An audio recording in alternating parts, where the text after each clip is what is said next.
So this is the result of your trip today? Yes, I got, So 1, 2, 3, 4, 5, 6, 7, 8, 9, 10 here. and there's a few more over there. And a few more over there. They're not quite brand new. No. So No. that one's got Mr. Pibb in it, and it was filmed in 1997, and this is 2017. So for 20 years, Mr. Pibb has been sitting in the bottom of that keg. And this one is half filled with Coke. I don't really want to think about cleaning those. I'm going to... Cleaning them won't be that hard. It'll take us like 20 minutes. I'm going to delegate that to you. You can... No. I don't think I want to... I'm going to leave that with you. Okay, so you know what I'm going to do? I'm going to call Jonathan at CraftMeister and see if he can help me figure out how to get these clean. Yeah, he's got that cleaning. Because the outside is filthy, and I'm sure the inside is the same. Well, it's going to be sticky. It's going to be sticky. So I'll give Jonathan a call then. Okay, go ahead. Go. You can just drink the beer and all clean up. That's fine. Thank you for calling National Chemicals Incorporated. If you know your party's extension... Well, National Chemicals, this is Jonathan. Hi, Jonathan. It's Glenn at BrewHouse TV. How are you? Hey, I'm good. How about yourself? Well, I just bought a load of used kegs, and they are dirty. That's usually the case, yep. Yeah, these have been sitting around they were filled 20 years ago, and they haven't been opened since. So I'm looking for a little bit of help with cleaning them. Sure. I'm glad to give you some advice to help make cleaning those things as easy as possible. Fantastic. So let's start with the outside. They're covered in dust and grime and pop syrup. I don't want to clean the inside until I've got the outside sparkling. So what should I use for that? Well, I think a good way to approach that is to, if you have a deep sink, to kind of get the keg in there so it doesn't make a mess all over, and give them a good pre-rinse with some good hot water. Okay. And then you can make a small batch of solution, maybe a half gallon to a gallon of our alkaline brewery wash. Okay. And then get yourself kind of a non-abrasive scrubby sponge, and kind of soak the sponge in the solution and put a little elbow grease to scrub the outside of the kegs until most of the physical dirt and debris is gone.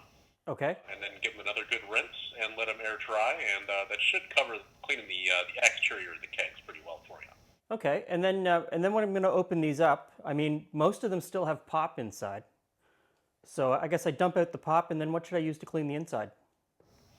Well, I think a good way to approach that is open up the keg, and then if there's any residual pop or soda inside of those things, just go ahead and dump it down the drain. You don't want to drink that whatsoever. Okay. And then give them a good pre-rinse with some hot water to kind of remove anything that might be clumped on in there. Okay. The pre-rinse will do a good job of kind of getting rid of some of the existing soda material in there. And then go ahead and fill that keg up with some good hot tap water. Okay. I would take all the small parts and dip tubes, the posts, poppets, etc. Go ahead and drop those right into the keg along with the hot water. Okay. And then I would take our keg and carboy cleaning tablets and add 2 of those to the keg after it's full of hot water. How long do I let that sit? I would let it sit for at least an hour or 60 minutes or so. It's a recommended usage for soak time. Okay. It might help you if you take the really long liquid dip tube and give the liquid a quick stir after you mix it up, just to move the tablets around a little bit. The effervescent foaming oxygen in the tablets will go ahead and bubble up, and you'll see that coming up at the top of the keg mouth there. I would give them a soak for at least an hour. If you've got longer, you can let them sit for an hour or 2, but at least an hour would be a good time frame for you. Okay, and then I just dump that out and give everything a rinse? Yep. Make sure when you dump everything out that you have something to catch all the small parts. I've been guilty of washing poppets down the drain before. I can see doing that, yeah. Try to avoid. Yep. Yeah. But just go ahead and dump out the solution that's in there, and give it another good, the interior of the keg, another good couple of rinses with some warm to hot water. And go ahead and give it a sniff test. You know, if it still smells like soda, or if you see any Klingons or anything additional in there, you might want to repeat the process. But I'm pretty confident that that procedure should clean up those kegs for you. Okay, and what's the difference between the tablets and the alkaline brewery wash? Is it a different composition? It's a very good question. The tablets are actually closer to our oxygen brewery wash. So we've actually kind of made, I guess you could call it a hybrid formula, somewhere in between our oxygen and alkaline brewery wash. We had to make a unique blend of chemistry that would perform well in a tablet, that would clean effectively and also dissolve in a quick amount of time for you. Okay, and now that we've got a pile of kegs, we're probably somewhere down the road going to build a keg washer. What cleaner should I use in that? I think the best performing cleaner from our product line would be our alkaline brewery wash. Okay. That product performs really well in recirculating pumps.